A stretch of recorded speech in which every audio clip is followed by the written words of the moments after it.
ఎంత అందమైన అమ్మాయి అయినా కొన్నాళ్ళు టైం స్పెండ్ చేస్తే బోర్ కొట్టేస్తుంది. అలాగే ఎంత పెద్ద మగధీరుడైనా కొన్నాళ్ళు టైం స్పెండ్ చేస్తే వాడు ఎంత ఏదో తెలుస్తుంది. అనుకూలంగా ఉన్నంత కాలం అందరికి అయిన వాళ్ళమే. ఇలా వాస్తవాలు మాట్లాడితేనే పరాయోళ్ళం పగవాళ్ళం అయిపోతుంది. అయినా మనం మంచోళ్ళం అనిపించుకోవాలంటే పెద్దగా కష్టపడాల్సిన పని లేదు. అబద్ధాలు చెప్తే చాలు. మోసం చేస్తున్నారని తెలిసినా మోసపోవాలి. ద్రోహం చేసిన వారిని నవ్వుతూ పలకరించాలి. ఇవన్నీ తెలిసినా ఎందుకు అని అడగకూడదు.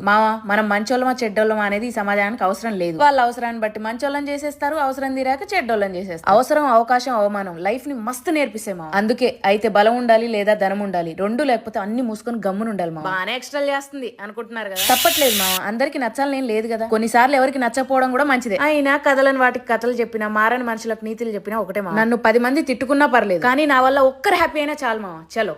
ఎంత అందమైన అమ్మాయి అయినా కొన్నాళ్ళు టైం స్పెండ్ చేస్తే బోర్ కొట్టేస్తుంది. అలాగే ఎంత పెద్ద మగధీరుడైనా కొన్నాళ్ళు టైం స్పెండ్ చేస్తే వాడు ఎంత ఏదో తెలుస్తుంది. అనుకూలంగా ఉన్నంత కాలం అందరికి అయిన వాళ్ళమే. ఇలా వాస్తవాలు మాట్లాడితేనే పరాయోళ్ళం పగవాళ్ళం అయిపోతుంది. అయినా మనం మంచోళ్ళం అనిపించుకోవాలంటే పెద్దగా కష్టపడాల్సిన పని లేదు. అబద్ధాలు చెప్తే